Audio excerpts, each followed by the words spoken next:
Okay, so my name is Kayleesa Leslie. I'm actually a design student. My major is in design and I'm in my third year, and this is my first time taking a fibers course in printing and dyeing. So the image I chose is Andrew Balco's Beauty and the Beast. Was first drawn to it because of the blue tones in it, and so I was curious about it and I looked at more of his work. I tried to find videos online about him. I noticed that as a lot of his work contains like females as the main subject. A lot of the times it's more that they're in in underwear, they're naked or nude. So I try to find videos that kind of spoke on why his female subjects were always naked or half naked.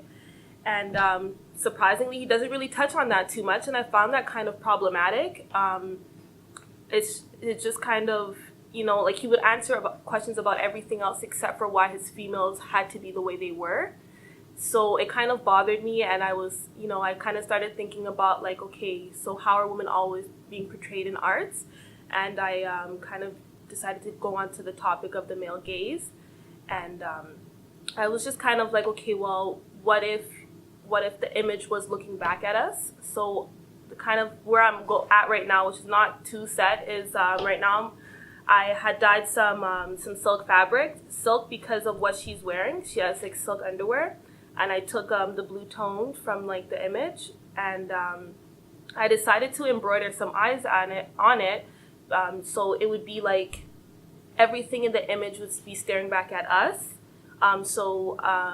There would even be like a few tones of yellows and red, like any little hidden tones would be portrayed through the eyes that I'm going to stitch on, and I'm going to stitch them on in different blues because there are darker and lighter tones in the image. So right now I'm just testing out to see how it's going to all kind of look, and then I'm going to start working on the actual final piece. And I wanted to frame it similarly to, well, also have the actual piece in the same dimensions, which is 9.5 by 7.5 inches. And then I wanted to frame it and have it as displayed as like a painting almost. So that's kind of where I'm at right now in my process for this. This kind of work in particular is kind of different from anything I've done because in design we kind of focus on making practical and tangible objects. Whether it's graphic work, it always portrays information.